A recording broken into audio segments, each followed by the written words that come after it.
सामने में खड़ी है 2026 model BS6 E20 fuel updated KTM Duke 250 Gen 3 model. और इसका आज मैं एक राइड रिव्यू आप लोगों के साथ एक्सपीरियंस शेयर करने वाला हूं कि ये बाइक चलने में कैसी है। ओवरऑल देखा जाए तो बाइक की पैकेजिंग बहुत ही ज़्यादा क्वालिटी वाइज भी देखा जाए तो प्रीमियम है और प्रीटी भी लगती है, बहुत खूबसूरत भी लगती है। तो क्या ये बाइक आपको लेनी चाहिए या फिर नहीं लेनी चाहिए, इसके ऊपर मैं आज एक बेसिक जो भी डेडिकेटेड वीडियोस मैं आप लोगों के साथ शेयर कर सकता हूं, खुद का एक्सपीरियंस रहेगा वो मैं आप लोगों के साथ शेयर करूंगा। तो आज का जो वीडियो टॉपिक रहने वाला है बस अपनी बाइक का राइड रिव्यू रहने वाला है। Back to the topic guys, कैसे हो आप लोग? उम्मीद करता हूँ आप लोग अच्छे होंगे।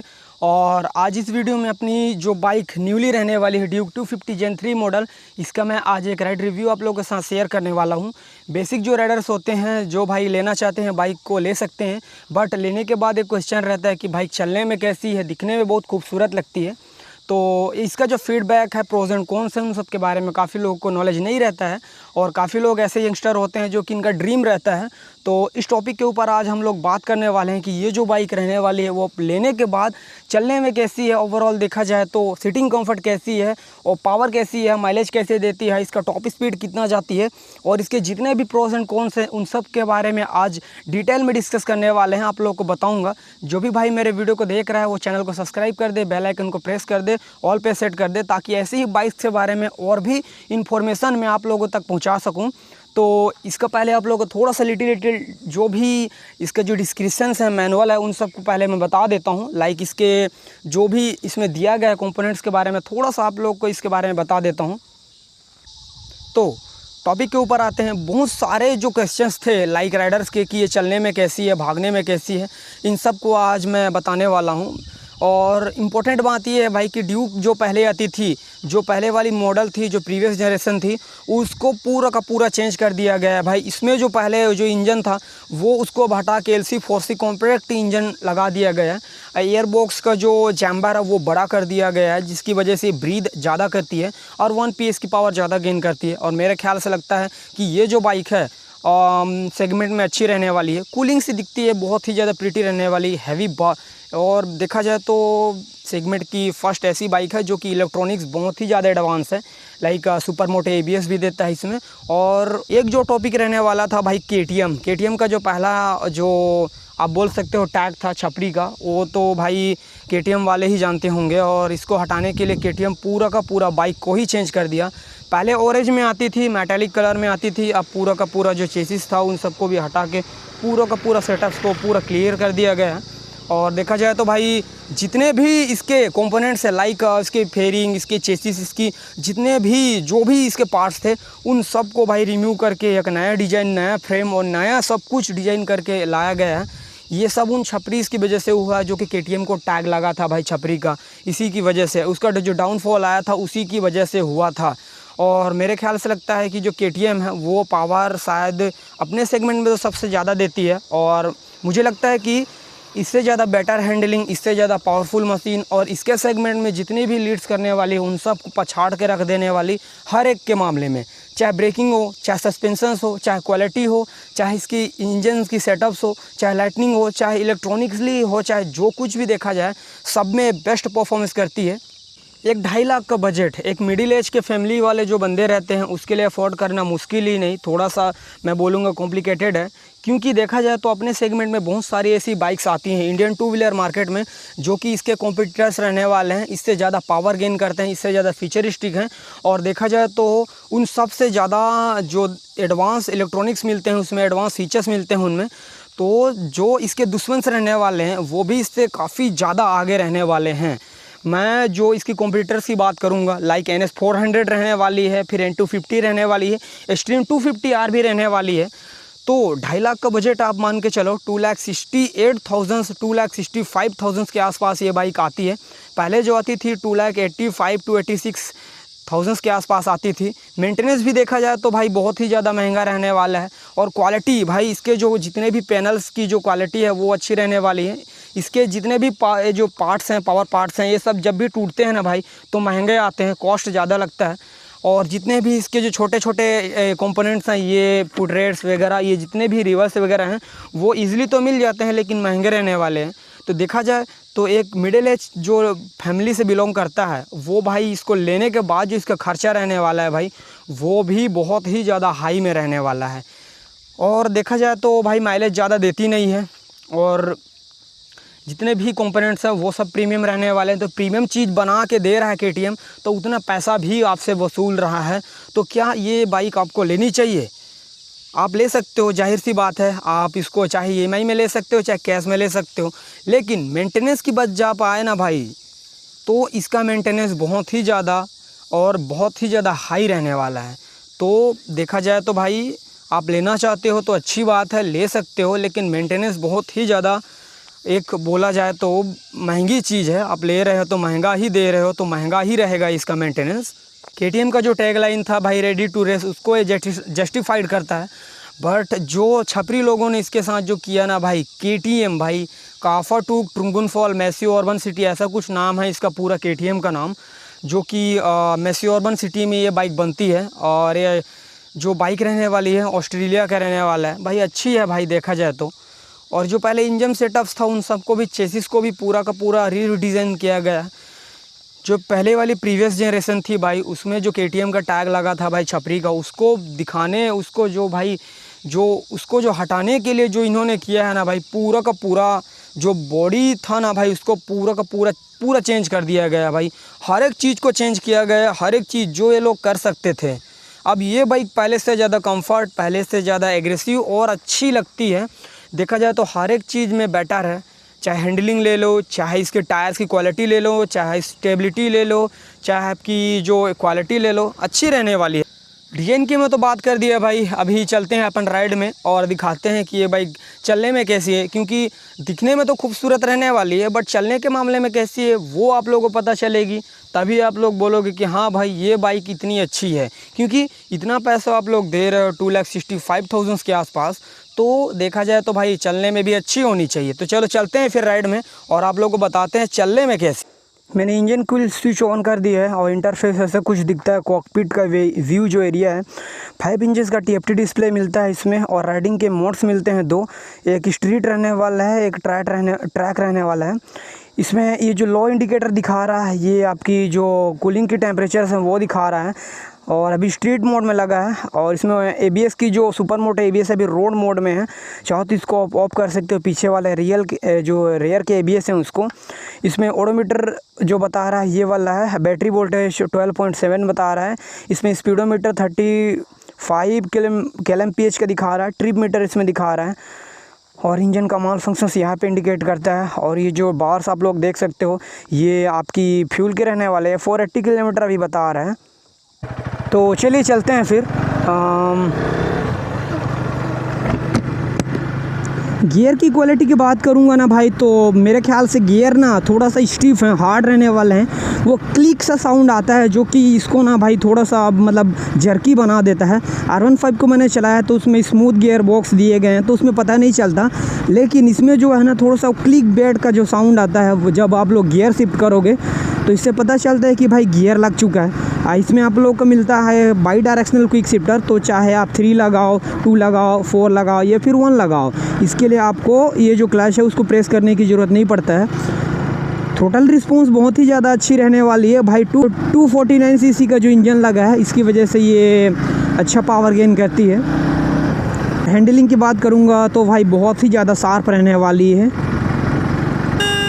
थोड़ा सा एग्रेसिव पोस्चर आपको मिलता है, लाइक आप इसे कंफर्टेबल नहीं बोल सकते हो, थोड़ा सा आप बोल सकते हो, लेकिन चलेगा भाई, इतना तो आप लोग कर ही सकते हो।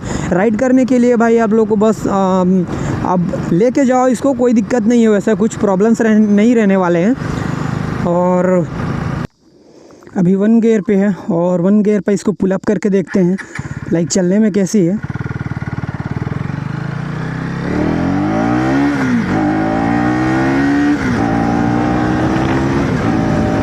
वाह, मतलब देखा जाए तो ना भाई ऐसा लगता है कि कोई बड़ी सी चीज़ आपको आगे की तरफ खींच रही है, पुल कर रही है। पावर बहुत ही ज़्यादा अच्छा है, इनसेन पावर डिलीवर करता है। और मेरे ख्याल से लगता है ना भाई पावर जो पिकअप रहने वाला है वो बहुत अच्छे रहने वाला है। अगर आप ऐसे कॉर्नर्स पे जिगजैग करोगे तो इसका जो ये चेसिस है न्यू वाला, और वो जो इसका जो स्विंग आर्म है वो अच्छा से डिज़ाइन किया गया है। इसकी वजह से जो इसका जो सेंट्रल ग्रेविटी है भाई वो अच्छा रहने वाला है। आप जो मर्जी इससे कट आउट कर सकते हो। और इसके जो ये इंडिकेटर्स हैं, लाइक इसकी जो क्वालिटी है भाई बहुत ही अच्छा रहने वाला है। बाई फ्लैशेस आप चाहो तो इसको यूज़ कर सकते हो। और मेरे को एक सेफ्टी फीचर्स इसका ये लगा कि आप इसको चाहे चाबी को ऑफ़ कर दोगे तो भी ये इंडिकेटर्स जलते रहते हैं, तो ये सेफ्टी के वाइज से देखा जाए तो अच्छा है भाई। अब सामने में ऐसा टर्निंग आएगा तो मैं बोलूँगा इसको ऐसा लीन करना है, तो इसका कोई बड़ा सा इशू रहने वाला नहीं है, आप इसको ईज़िली कर सकते हो। 15 लीटर का फ्यूल टैंक मिलता है इसमें और 446 किलोमीटर का भी एवरेज दिखा रहा है। तो मेरे ख्याल से ये 400 किलोमीटर तक का एवरेज ज़रूर दे देगी। कल ही मैंने इसको फिलअप करवाया था और पूरा टैंक ही फुल किया था, तब जाके 500 किलोमीटर का राइड आपको दे रहा है, तो अच्छी बात है भाई। अगर 500 किलोमीटर का आपको ये एवरेज दे रहा है तो अगर आपको शार्प टर्न्स लेना है या फिर कॉर्नरिंग करना है तो इससे आप कर सकते हो। इसमें आपका जो टायर रहने वाला है वो बेटर ग्रिप प्रोवाइड करते हैं। तो देखा जाए तो 150/60 ZR17 टायर्स लगे हैं पीछे में, और फ्रंट में लगा है आपका 110/100 सेक्शंस का ZR टायर्स। तो ZR टायर्स की वजह से ये जो इसकी स्टेबिलिटी रहने वाला है वो अच्छी रहने वाली है।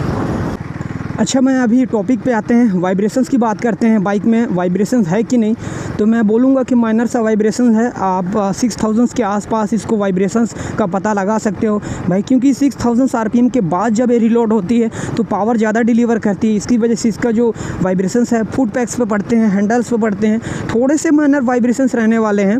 गियर बॉक्स जो है वो लाइट रहने वाला है चेसिस की तरह। और मैं बोलूँगा इसका जो मतलब बाई डायरेक्शनल क्विक शिफ्टर है वो कैसे काम करता है, तो हाँ जर्क है भाई, देखा जाए तो जर्क है। क्योंकि आप इसको अगर आप 5000 के RPM के बाद जब इसको आप मतलब अप शिफ्ट करोगे फिर डाउन शिफ्ट करोगे तो ये अच्छे से काम करती है।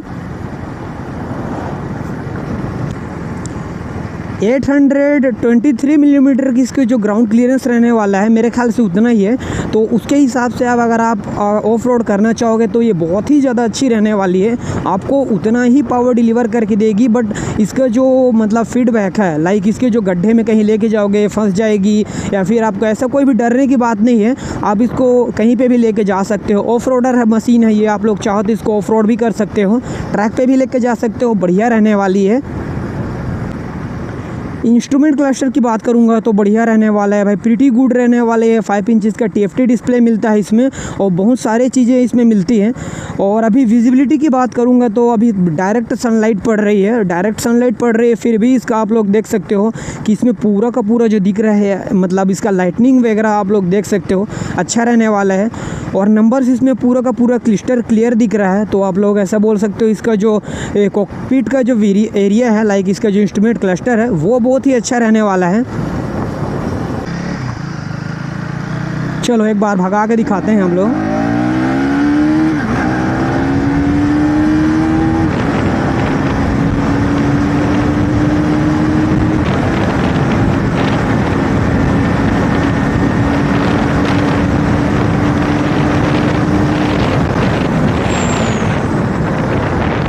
और तो बहुत ही ज़्यादा इंसेन रहने वाला है, बहुत ही ज़्यादा अच्छा रहता है। और इसका जो ये जो एरिया है ना भाई, वो ऐसा झुक के रहना पड़ता है, थोड़ा सा एग्रेसिव है। अभी हम लोग ब्रेकिंग की बात करते हैं, फ्रंट वाले ब्रेक को इस्तेमाल करेंगे। 120 के स्पीड पर हम लोग ब्रेक अप्लाई करने वाले हैं। तो चलो इस बाइक को पहले भगाते हैं।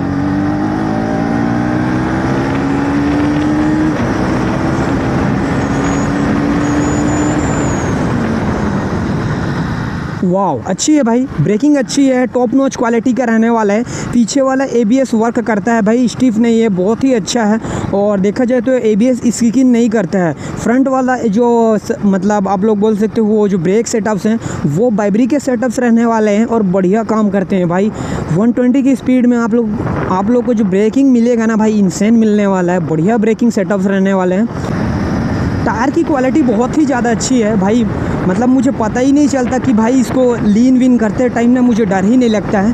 टायर तो ZR17 के रहने वाले हैं, तो ZR टायर तो बहुत ही अच्छे रहते हैं, स्लिक से टायर रहते हैं भाई। और देखा जाए तो भाई एकदम अच्छा क्वालिटी रहने वाला है। ZR टायर्स हैं तो आप लोग इसको बोल सकते हो कि जितने भी इसके फीडबैक्स हैं वो अच्छे रहने वाले हैं। सस्पेंशंस की जो पीछे वाली है ना भाई बहुत ही ज़्यादा स्टिफ है, क्योंकि मुझे पता चलता है सिटिंग कंफर्ट अच्छी है, कुशनिंग भी अच्छी है। पिलियन का जो पीछे का जो मतलब बैठने का जो सर्कमस्टांस है वो बैठने वाला जो है वो थोड़ा सा एग्रेसिव रहने वाला है, तो उसकी वजह से ना पिलियन ज़्यादा देर तक कंफर्ट नहीं रह सकता। मैं खुद ही इसको एक्सपीरियंस करके देखा हूँ।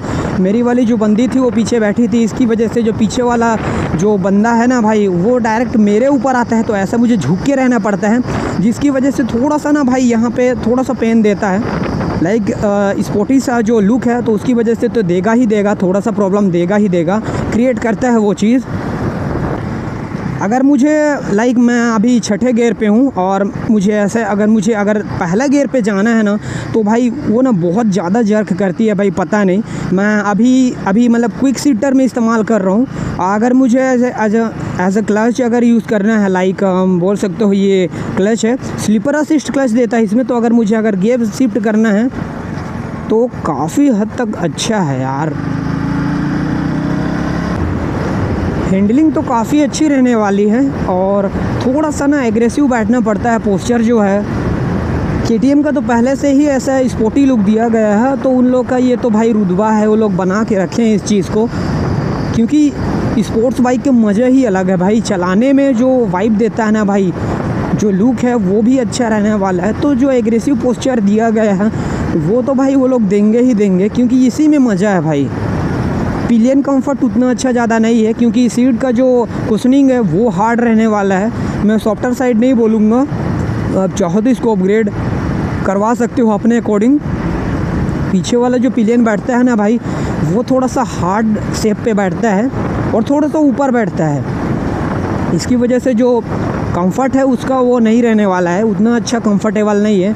बट अगर आप लेके जाना चाहते हो तो नो डाउट आप लेके जा सकते हो, कंफर्ट अच्छा है, थोड़ा बहुत अच्छा है। मैं उतना स्लीपर असिस्ट क्लच मिलता है इसमें, तो देखा जाए तो भाई गियर लगाते वक्त अगर आप लोग इसको अगर अचानक भी ऐसे गियर लगा दोगे तब भी इसमें स्किड नहीं करने वाला। हालांकि इसमें बाई डायरेक्शनल क्विक शिफ्टर मिलता है, तो उसकी वजह से जो आपका मतलब बोल सकते हो बिना क्लच के भी आप अगर इसको लगाना चाहते हो लगा दोगे तो स्किड नहीं करता है। RS जैसी बाइक्स में स्किड करने के चांसेस रहते हैं, उसमें स्लीपर असिस्ट क्लच नहीं मिलता है, तो वो दिक्कत रहता है। उसमें बाई डायरेक्शनल क्विक शिफ्टर भी नहीं है, तो वो उसमें प्रॉब्लम्स रहते हैं। तो स्लीपर असिस्ट बहुत ही ज़्यादा लाइट वेट अच्छा से काम करती है। अभी हम लोग क्विक शिफ्टर का जो परफॉर्मेंस है उसको चेक करके दिखाते हैं एक बार। अच्छा है भाई, पहला गियर से अगर मुझे तीसरे चौथे पाँचवें छठवें गियर में जाना है तो रिस्पॉन्स अच्छा डिलीवर करती है। हालांकि मेरे ख्याल से लगता है, मैं जो अपना ओपिनियन दे रहा हूँ, R15 और इसका जो कंपैरिजन रहने वाला है वो 2.5 लाख के बजट में ही आता है, वो भी तो ये भी आता है, तो उतने के बजट में देखा जाए तो क्विक शिफ्टर उसका एडवांस है भाई, क्योंकि मुझे उसमें पता चलता है कि भाई बहुत ही ज़्यादा फास्ट तरीके से अप शिफ्ट होता है, वो डाउन शिफ्ट उसमें नहीं दिया गया है। हालांकि इसमें बाई डायरेक्शनल दिया गया है, तो इसमें डाउन शिफ्ट विदाउट आप क्लच प्रेस करके डाल सकते हो, और ये फन टू राइड के लिए बहुत ही ज़्यादा इंपॉर्टेंट रहने वाला है।